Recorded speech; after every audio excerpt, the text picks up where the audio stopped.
رب اشرح لي صدري ويسر لي امري واحلل عقدة من لساني يفقهوا قولي. اللهم ربنا الهمنا رشدنا واعذنا من شرور انفسنا. اللهم ارحمنا بالقرآن العظيم. اللهم اجعله لنا اماما ونورا وهدى ورحمة. اللهم ذكرنا منه ما نسينا وعلمنا منه ما جهلنا وارزقنا تلاوته آناء الليل وآناء النهار واجعله لنا حجة يا رب العالمین آمین۔ علامہ اقبال، میں وہ عرض کر چکا ہوں کہ ان کی ابتدائی تعلیم میں اور خاندانی پس منظر کے اندر مذہبی اثرات بڑے گہرے ہیں۔ بہرحال انہوں نے ایم اے کیا ہے غالباً 1897 میں، اور اس وقت کا کچھ اقبال جو ہے اس وقت سے لے کر 1905 تک کا اقبال، ایک طرف تو اس میں بھی نیشنلزم تھا، ہندی نیشنلزم، یہ نوٹ کر دیا۔ چنانچہ اسی دور کا اس کا ترانہ ہے، سارے جہاں سے اچھا ہندوستان ہمارا۔ آج بھی جو ہندوستان کا ریڈیو ہے اور ہندوستان میں حکومت کے زیر اہتمام اس ترانے کی جو ہے وہ بڑی سرپرستی ہوتی ہے، بہت اس کو جو ہے نشر کیا جاتا ہے، سارے جہاں سے اچھا ہندوستان ہمارا، ہم بلبلیں ہیں اس کی، وہ گلستاں ہمارا۔ بلکہ اس زمانے میں ایک ایسا شعر بھی انہوں نے کہا ہے جس کی کہ پھر شدید ترین نفی بعد میں ان کے اشعار سے ہوئی ہے۔ انہوں نے ایک نیا شوادہ کے نام سے جو نظم لکھی کہ سچ کہہ دوں ہے برامن گر تو برا نہ مانے، تیرے صنم قدوں کے بت ہو گئے قرآن۔ اسی میں ایک شعر ہے کہ پتھر کی مورتوں میں سمجھا ہے تو خدا، خاک وطن کا مجھ کو ہر ذرہ دیوتا ہے، خاک وطن کا مجھ کو ہر ذرہ دیوتا ہے۔ اس درجے گہرا انڈین نیشنلزم اقبال کے اندر بھی موجود تھا۔ لیکن جب اقبال انگلستان گئے ہیں، یہ 28 برس کی عمر میں انگلستان گئے سن 1905 میں، اور 3 سال وہاں رہے انگلستان اور جرمنی، اور بیرسٹری بھی کی، اور چونکہ فلسفی تھے پی ایچ ڈی بھی کر کے آئے۔ اس عرصے میں معلوم ہوتا ہے کہ اقبال کی قلب ماہیت ہو۔ یہ میرا ایک تجربہ ہے، بڑا پرانا ہے، میرا مشاہدہ تھا 1970 میں پہلی مرتبہ میں انگلستان گیا تھا، میرے چھوٹے بھائی وہاں زیر تعلیم تھے، انہوں نے بلایا تھا۔ وہاں میں نے دیکھا کہ یونیورسٹیوں میں پڑھنے والے ایک ایک P H D, 2 P H D کرتے ہوئے لوگ بیٹھتے ہیں، جمعے کے روز قرآن پڑھتے ہیں، درس قرآن ہوتا ہے، اور وہ ایک دوسرے سے قرآن پڑھ کے سنتے بھی ہیں تاکہ جو تجوید کی غلطیاں ہوں ان کی تصحیح ہو سکے۔ اور میں نے سوچا کہ پاکستان میں اس سطح کے لوگ جو ہیں کبھی اس قسم کی مصروفیت میں مبتلا مجھے تو نظر نہیں آئے۔ تو اس کا مجھے ایک اثر و تجزیہ میرا یہ تھا کہ جن لوگوں کی بنیادی تربیت میں اور خاندانی اثرات میں مذہب کا ایلیمنٹ موجود ہوتا ہے، چاہے وہ ہندوستان میں رہتے ہوئے وہ زیادہ ظاہر نہ ہو، نمایاں نہ ہو، اس کے آثار سامنے نہ آئے، لیکن جب وہ ایک مخالف ماحول میں پہنچتے، اس مخالف ماحول میں ان کے اندر کا وہ چنگاری ان کی جو ہے وہ شعلہ بن کر بڑھا۔ چنانچہ یہ معاملہ میں نے پھر باتیں امریکہ میں بھی دیکھا، ہر جگہ دیکھا ہے۔ یہ وہاں 2 نتیجے ہوتے ہیں، یا تو یہ کہ ایک آدمی ڈاؤن دی ڈرین گیا تو وہاں کی تہذیب میں رگا گیا شراب اور یہ اور وہ اور رقص اور سب یہ ساری چیزیں آ گئی، اور یا پھر جو بچ گیا جس کے اندر دین کا کوئی حمیت کا شائبہ تھا، وہ پھر بھڑکتا ہے، پھر وہ ایکٹیوسٹ ہوتے ہیں، وہ کام کرتے ہیں۔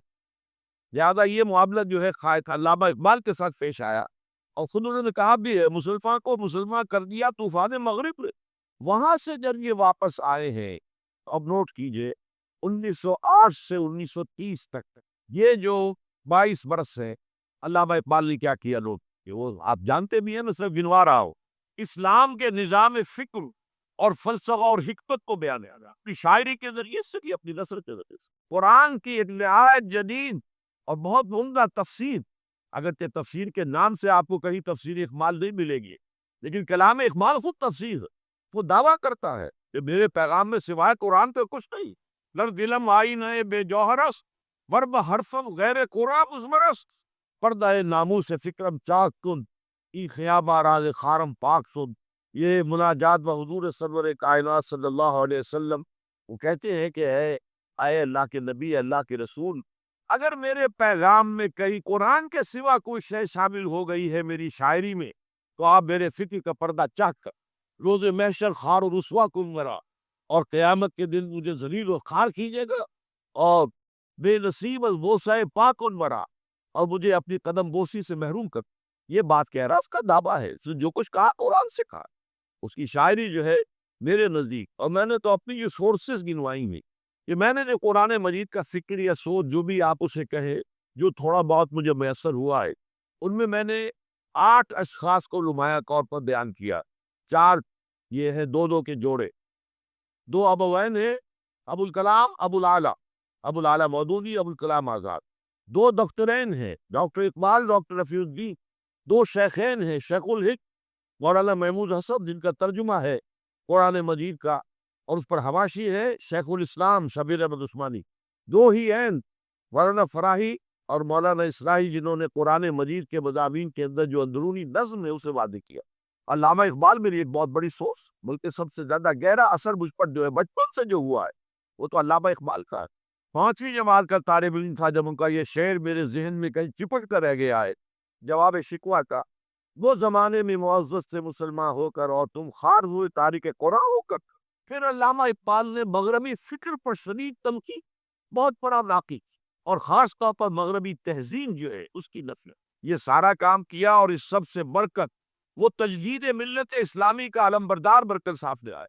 اس نے خوشخبری دی کہ دنیا میں اسلام کے غلبے کا دور آنے والا ہے۔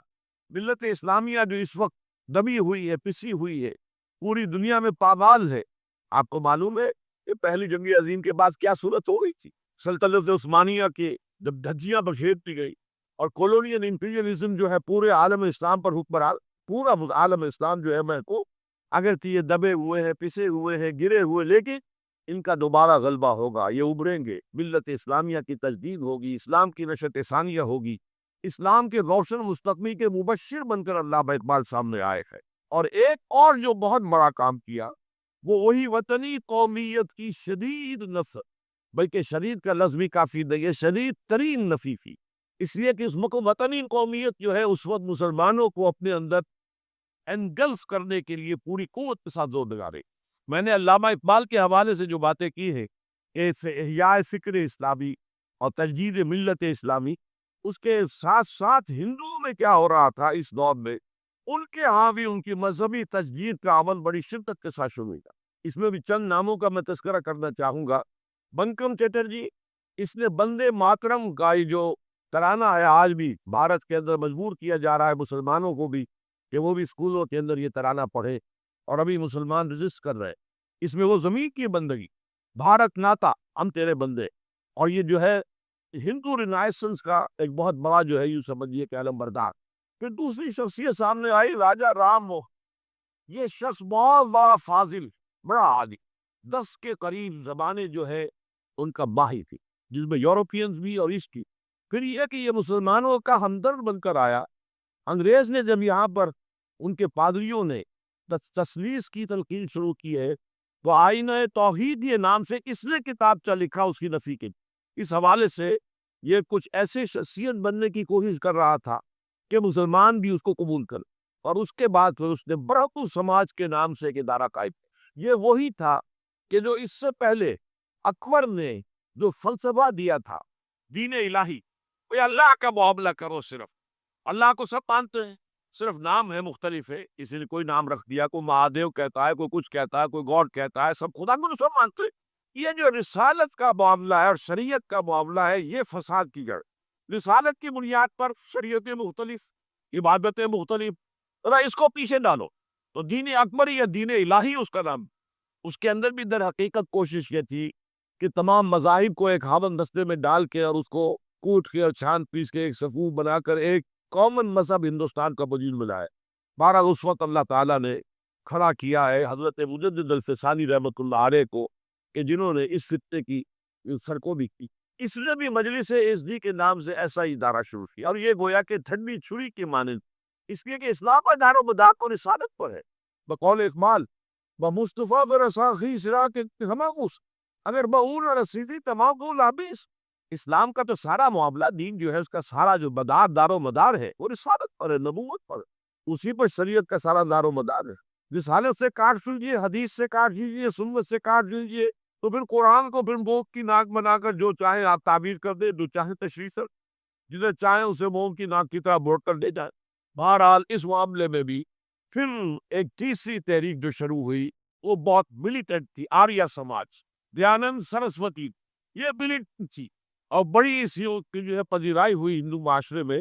انہوں نے کھل کر یہ کہا کہ ہندوستان صرف ہندوؤں کا ملک ہی، یہاں مسلمانوں کے لیے کوئی جگہ نہیں، لہٰذا یا ہندو ہو جائیں مسلمان اور یا پھر یہاں سے ہجرت کر جائے۔ کھل کر آریہ سماج، اسی کے تحت پھر مہاسبھا بنی، اسی کے تحت آر ایس ایس، انتہائی ملیٹنٹ آرگنائزیشن جو ہے ہندوؤں کی، یہ سب جو ہے دیانند سرسوتی کا، یہ اسی طریقے سے پھر شدھی کی تحریک شروع ہو چکی تھی، ڈکلیئر کرو مسلمانوں کو، یہ ہم ہی میں سے تھے کہ آباء و اجداد کہیں جو ہے مسلمان ہو گئے واقس۔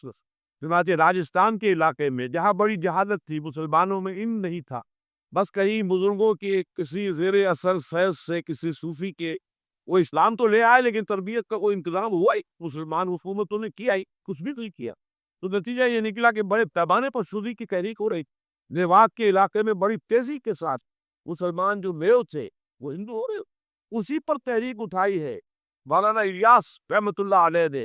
ان کا مقابلہ کرنے کے لیے، اس تحریک کا، اس سنی کی تحریک کا مقابلہ کرنے کے لیے یہ تبلیغی جماعت کا نظام پر آیا تھا کہ بس 6 باتیں لو اور جاؤ دیہات پہ، جاؤ چنے لے کر، گڑ لے کر جاؤ، کسی کا کھانا نہ کھاؤ، اپنا کھانا کھاؤ، کوئی تنخواہ نہیں، اور دین تبلیغ کرو۔ یہ نظام ان کا در حقیقت اسی سنی کی تحریک کے جواب میں شروع ہو۔ پھر سنگ تک کی تحریک شروع ہوئی کہ ہندوؤں کو سب کو جمع کر دیا جائے۔ اب اس اعتبار سے ذرا نوٹ کیجئے، علامہ اقبال نے جو نفی پھر وطنیت کی، اتفاق سے یہاں یہ اشعار لکھے ہوئے ہیں: اس دور میں اور ہے، جام اور ہے، جم اور ساقی نے بنا کی رلیش لطف و ستم اور تہذیب کے آزر نے ترشوائے صنم اور مسلم نے بھی تعمیر کیا اپنا حرم اور ان تازہ خداؤں میں بڑا سب سے وطن ہے جو پیرہن اس کا ہے وہ مذہب کا کفن۔ اب ذرا قلب ماہیت کا اندازہ کیجئے، وہی شخص جو کہہ رہا تھا کہ خاک وطن کا مجھ کو ہر ذرہ دیوتا ہے، وہ آج اس وطن کو ایک سب سے بڑا بت قرار دے کر اور اس کا قلع کما کرنے کے لیے کس قدر زوردار الفاظ جو ہے، اور یہی دوسری طرف یہ بت کہ تراشیدہ تہذیب نوی ہے۔ یہ جو نیشن سٹیٹ کا تصور ہے، یہ 18ویں صدی سے یورپ میں شروع ہوا۔ نیشن سٹیٹ، ایک ملک میں رہنے والے سب شہری ہیں، برابر ہیں، اور ان کے اندر مذہب کا اختلاف ہو، یہ اس کا کوئی حیثیت نہیں، مذہب تو پرائیویٹ معاملہ ہے، ہاں جو سرکاری سطح پر ہوگا معاملہ، اجتماعی معاملات جو ہے وہ کسی مسئلے سے طے نہیں ہوگی۔ یہ نیشن سٹیٹ کا تصور، یہ بت کہ تراشیدہ تہذیب نوی ہے، وارت کرے کاشانہ دین نبوی ہے، بازو تیرا توحید کی قوت سے قوی ہے، اسلام تیرا دین سچ و مصطفی ہے، نہ زارہ دیری نہ زمانے کو دکھا دے اے مصطفی، خاک پہ اس بت کو ملا۔ اس سے بھی زیادہ مجھے ملا ہے کہ ان کے کا قطع جو ہے: منزل راہ رواں دور بھی دشوار بھی ہے، کوئی اس قافلے میں قافلہ سالار بھی ہے، بڑھ کے خیبر سے ہے یہ مارکہ دین و وطن۔ خیبر، غزوہ خیبر سے کہیں بڑھ کر یہ دین و وطن کا مارکہ، یہ ہمارے نزدیک ہماری قومیت کی بنیاد ہمارا دین، آج دنیا یہ کہتی ہے کہ قومیت کی بنیاد وطن ہے، یہ جو مارکہ دین و وطن ہے، بڑھ کے خیبر پہ ہے یہ مارکہ دین و وطن۔ اس زمانے میں کوئی حیدر کرار بھی ہے، تو واقعہ یہ ہے کہ علامہ اقبال نے اس سلسلے میں وہ رول بھی پلے کیا کہ جو حضرت مجدد الفسانی رحمۃ اللہ علیہ نے دین اکبری کا قلع کما کرنے میں ادا کیا، اور اس میں کوئی شک نہیں۔ اس اعتبار سے میں کہا کرتا ہوں کہ حضرت مجدد الفسانی کے بروز کی حیثیت رکھتے ہیں علامہ اقبال، اور ان کو جو گہری نسبت تھی، حاضر ہوا میں شیخ مجدد کی لاحت پر، وہ خاک کے ہے زیر فلک مطلع انوار، گردن نہ جھکی جس کی جہانگیر کے آگے، جس کے نفس گرم سے گرمی احرار، وہ ہند میں سرمایہ ملت کا نگہباں، وہ ہند میں سرمایہ ملت کا نگہباں۔ ملت کا سرمایہ تو سارا کا سارا جو ہے ایمان تو رسالت سے۔ آپ حضرت مجدد الفسانی کے خطوط پڑھیے، سب سے زیادہ زور اطاعت رسول، اطاعت رسول، اطاعت رسول، اطاعت رسول۔ جس کی جڑ کاٹنے کی کوشش کی تھی دین الہی کے ذریعے سے اکبر نے، اس کو دوبارہ مستحکم کیا ہے وہ مجدد الفسانی رحمۃ اللہ علیہ۔ اب آئیے 1930 کا ماہ دسمبر، اس میں ایک بات ہم دیکھ چکے، محمد علی جناح ہندوستان کی سیاست سے مایوس ہو کر ملک چھوڑ کر انگلستان میں جا کر آباد ہوتے۔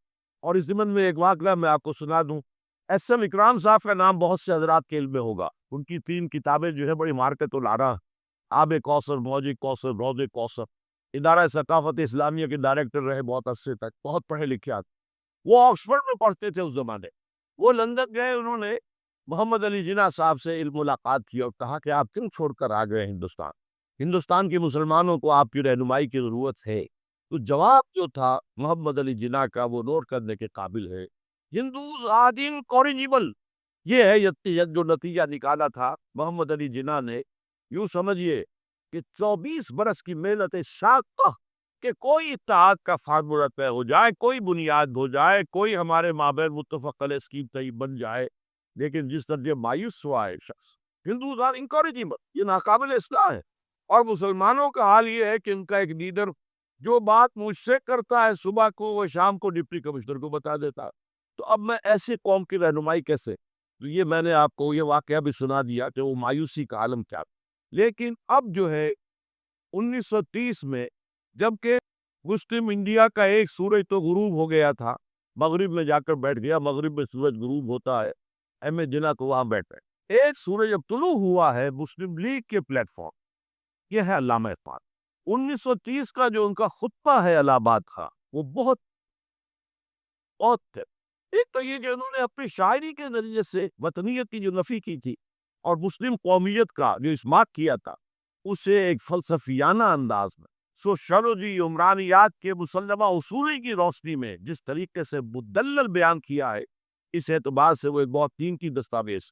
لیکن اس کے ساتھ ہی انہوں نے ایک تجویز پیش کی، وہ اور تو بھی کہیے کہ ایک پیشن گوئی کی۔ وہ پیشن گوئی یہ تھی کہ ہندوستان کے شمال مغرب میں ایک مسلمان ریاست قائم ہوگی، اور پھر یہ بھی کہا میں مطالبہ کرتا ہوں کہ وہ قائم ہو۔ البتہ اس میں بعض لوگ جو ہیں اس پر یہ تنقید کرتے ہیں کہ علامہ اقبال نے تو یہ کہا تھا I would like to see the Punjab, the Northwest Frontier Province, Sindh and Balochistan amalgamated into a single state, self-government within the British Empire or without the British Empire. The formation of a consolidated Northwest Indian Muslim state appears to me to be the final destiny of the Muslims, at least of Northwest India. اس میں اعتراض یہ کیا جاتا ہے کہ علامہ اقبال نے تو ہندوستان کے اندر برطانیہ کے حکومت کے اندر کے لیے تجویز دی تھی، لیکن یہ بات غلط ہے۔ اصل میں نوٹ یہ کیجئے کہ 1930 تک تو اس کا کوئی امکان ہی نظر نہیں آتا تھا کہ انگریز ہندوستان چھوڑ کے چلا جائے گا۔ تو اس وقت تک کے لیے ان کی تجویز یہ تھی کہ ہندوستان میں ایک صوبہ بنا دیا جائے، یہ آج کا پاکستان، یا یوں سمجھیے کہ جو کچھ عرصے پہلے 1 یونٹ بنا تھا، برٹش انڈیا میں بھی یہ 1 یونٹ کی حیثیت سے ایک اسٹیٹ بن جائے، تاکہ اس علاقے میں مسلمانوں کے اندر جو کچھ قومیتی کچھ تھوڑا تھوڑا فرق ہے، کلچر کا فرق ہے، کچھ ان طرح کی چیزیں، زبانوں کا فرق ہے، تو یہ جو ہے مل جل کر ان کے اندر ایک قوم کا تصور جو ہے باقاعدہ پیدا ہو۔ اسی لیے وہ کہتے ہیں I demand the formation of a consolidated Muslim state in the best interest of India and Islam۔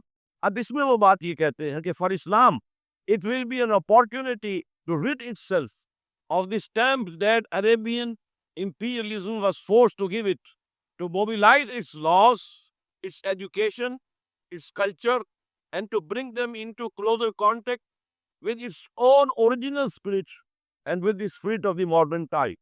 وہ کہتے ہیں کہ اگر ایسا ہو گیا، ایک تو یہ کہ ڈیسٹنی ہے، ہوگا رہے گا، شمال مغربی ہند کے اندر ایک مسلمان ریاست قائم ہو کر رہے گی۔ اب یہ پروفیسی بھی تھی، پیشن گوئی، اور یہ بھی کہ میں مطالبہ کرتا ہوں، ایک تجویز بھی، لیکن اس کا جو عنصر ہے، جو میرے نزدیک جو انقلابی حصہ ہے، جہاں تک ہندوستان کی جو تقسیم کا معاملہ ہے، یہ اور بھی بہت سے لوگوں کی طرف سے یہ باتیں آتی رہی تھی۔